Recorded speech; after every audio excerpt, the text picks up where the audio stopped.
Hello, everybody, and welcome to the show. I am, as always, your host, Jeff Lambert. You know, homeowners are a busy bunch. We know this. They have a lot of things on their mind, and they're always looking for the best way to get stuff done. So it's really, really important that you do all you can to stand out from the pack and get their attention when selling home services, such as selling impact windows. Maybe you're selling plumbing. Maybe you are working as an electrician. Anything that you do related to home improvement, you can reach homeowners by finding a better way to stand out. So, how do you do that? Especially going into a new year, it's a good idea to think about new strategies, how to be able to really improve what you're doing now, and so you can get noticed more, so you can improve your visibility. Well, luckily for you, we have four strategies that have been tested and they actually work because we tried them with other home services companies like yours. Now, let's start off with the beginning, and we have to look at what works with today's homeowners. We know that today's homeowners are different. In 1981, the cost of a home was $60,000. In 2016, the cost of a home rose to around $360,000. That's more than 6 times the increase in value. So it's really no wonder that homeowners are busy and they have their hands full trying to be able to afford the properties that they're in now, but they're always looking for ways to improve their investment and make them more valuable. And that's where you come in. So look, the difference in how you can reach these homeowners in 2022 is different than it was in 1981, just like the difference in home prices that we saw. So let's look at a homeowner in 1981. How would you reach them? Well, they would see an ad on TV, maybe they saw something in a newspaper, and they would give you a call. But that doesn't work as well today. In fact, it's actually one of the worst ways that you can reach homeowners in 2022. Only about 2% of people who see a traditional ad will actually call the company that they saw the ad for. And that's on a good day. So, how can you reach today's homeowners in a very busy digital driven world? And that's what we're going to talk about on today's episode. Like I said, we have strategies that we have means tested with other home services companies like you. These are ideas that you can start with today. They're complex and they take time to build, but you can certainly start changing your approach or beginning this approach very quickly as you move into the new year, which is only weeks away. So let's begin with our first strategy, and that is to be active on social media. We know that homeowners spend a lot of time on social media. That's where they're having conversations with their friends. That's where they're talking about the things that are going on in their lives. It's really one of the best ways that you can reach homeowners today. But using social media is a science, it is not an art. So when you're engaging homeowners, you have to make sure you're doing it correctly if you want them to call you or visit your website or send you an email. You have to think about how to approach them. So your social media management, when it comes down to it, it may seem like something that you can give to anybody, like your wife's cousin, but it's so much more important to make sure that you're approaching it right and giving it to someone who's going to do a good job, because it matters how you do it. So that begs the question, what does an effective social media presence look like for home services companies? Well, to start, this is what we recommend you do. If you're not currently on social media, or if you're on social media and you're not doing anything productive with it, think about 2 social media platforms that you can be active and present on and make sure that they line up with your target customer. Remember, you can always grow to more than 2 platforms over time, but you want to keep things small to keep it manageable. Now, again, like I said, if you already started and you're on all 4 or 5 major social networks, really consider scaling back. Maybe Facebook and Instagram are the best options for you. Maybe your audience is primarily on Twitter. Maybe you're more into the home improvement space that is really dominated with an artistic expression. So if you're doing that, maybe Pinterest is the right social media platform for you. But what we're suggesting is for you to really pare down what networks you're on so you can really focus on doing a good job on them. So pick 2 social media platforms. If you're not sure about the differences between all of these social media platforms, we do have a guide. You can click in the description to read it. It talks about who is using these different social media platforms, and we even break down when is the best time to post to be able to reach them. So, again, to summarize, it's really important to understand where to invest your time and resources. So, for instance, if you're creating a business account on Snapchat and you are into plumbing or you're an electrician or you do HVAC services, that would be a complete waste of your time because the average user on Snapchat is between 10 and 18 years old. You're not going to run into many homeowners by advertising on that platform. So, again, really think about where are the two that fit your audience best and make your presence known there. Come up with an active social media presence on those spaces. Okay. And like I said, if you're not sure which ones fit your target customer, or if you haven't developed a target customer profile, oh my goodness, that's a critical foundational step. We can help you with both. Take a look in the description for more information. So that's number one. Number two, when it comes to establishing an active social media presence. Once you've built a solid foundation, you've launched accounts on 2 social media platforms. When it comes to posting content and publishing things on your page, which you want to do on a regular basis, we recommend at least 2 times a week.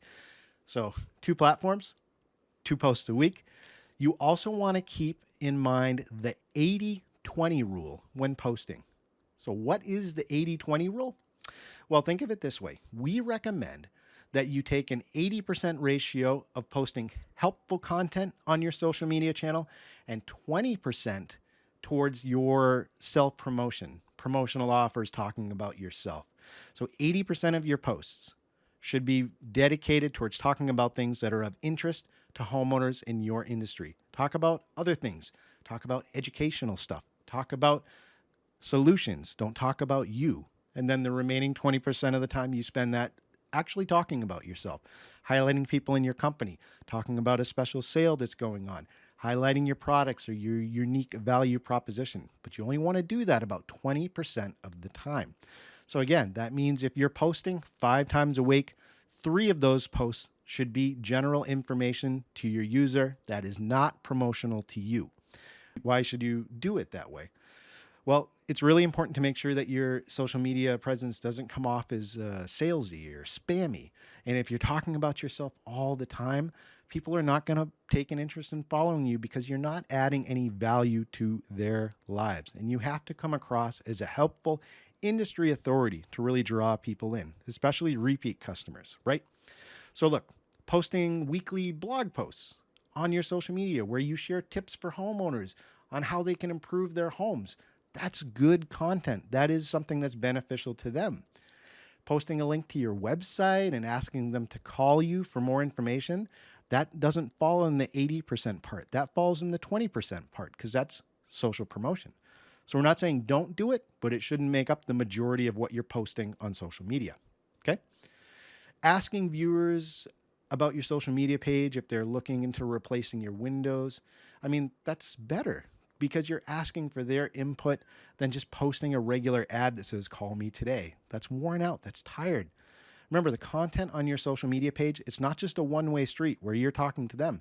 It can be a two-way street where you're not just selling to them.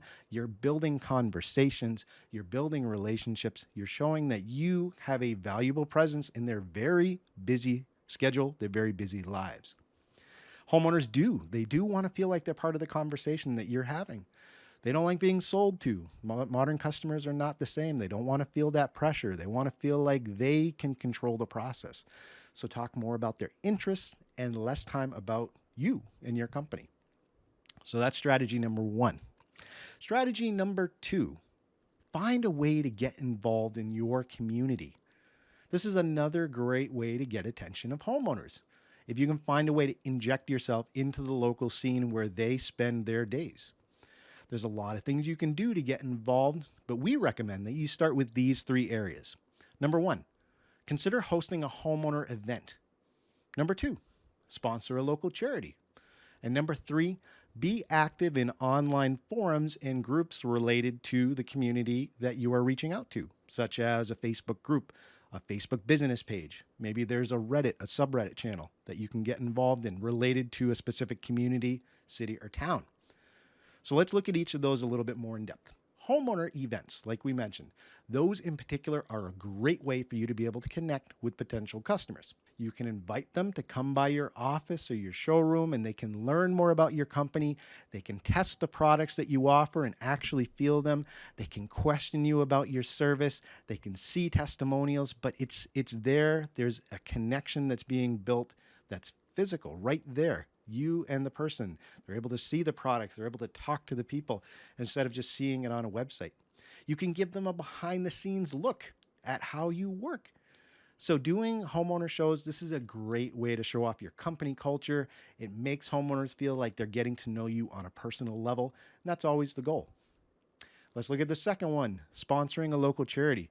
Oh, this is a great idea because you're showing that you are an active, beneficial member of the community. But just be careful about who you choose to support because you want to pick a charity that aligns with your company's values. This is a great way to show homeowners that you're not just in it for the money, but that you actually care about your community. We recommend not getting involved with political organizations. Make sure they are general outreach or general benefit charities. To give you an example, we work with an Impact Windows company who actively sponsors a local karate dojo, which works with underprivileged kids in the community. And the owner of that Impact Windows company has a connection to that specific sport because that was something they did. But the overall result is they're helping kids in the community. And people who enroll their kids in that program, they're going to see that this program is thriving because of the involvement of a local business like yours. And that's so important to building up a positive impression with potential customers. Lastly, in terms of getting involved locally, you should be active online in forums and groups that are related to home improvement within the community. This is such a great way to connect with potential customers who are already interested in what you have to offer. There's so many times that we've seen, and you've probably seen too, someone commenting in a Facebook group or on a Facebook business page or asking for a recommendation on Instagram for a painter, for a roofer, for an Impact Windows installer, for someone who can help improve their property. You need to be there to be able to respond and say, we can help you. This is where we can start. You have to be active on those pages and you have to be monitoring for opportunities. So looking for local opportunities is a great way to be able to increase the effectiveness of your marketing. Let's look at strategy number 3. Be sure to answer every single call and email. That sounds like such a simple thing to do, and you're probably thinking in your head, yeah, why is that on this list? The reason that it's on this list is because we see companies struggling with this all the time. And chances are you may not be doing as good of a job as you think you are in this area. It is so important to stay in touch with homeowners who visit your website or reach out by phone. Do not lose them in the process. Be sure that if they reach out to you by phone, by email, by social media messaging, that you make sure that you respond. Because if you don't, they are not going to call back again. And you've lost that initial interest, someone who's already in your pipeline. So this means if a homeowner reaches out, they're ready to buy. You've taken the first step getting their attention. Now you have to work on sealing the deal. Please don't forget that homeowners are looking for a service that they can trust. So you have to make sure that you communicate with them on an honest level and that you have all your information readily available online or in person. You have to be ready to share, but also be able to share in a way that's helpful to them. So what we recommend is a great way to be able to follow up with people who are contacting you or to make it more seamless for you to be able to keep in touch with them is to offer a free in-home, in-person, or virtual consultation to get the conversation started with them. This is a great way for homeowners to learn more about your business and they can see how you help them in their space. And that can give them a preview of how you're going to be completing the work in that same space. So make sure that if someone reaches out to you, that you follow up and offer better ways for people to get into that pipeline instead of just calling a phone number on your Google business profile.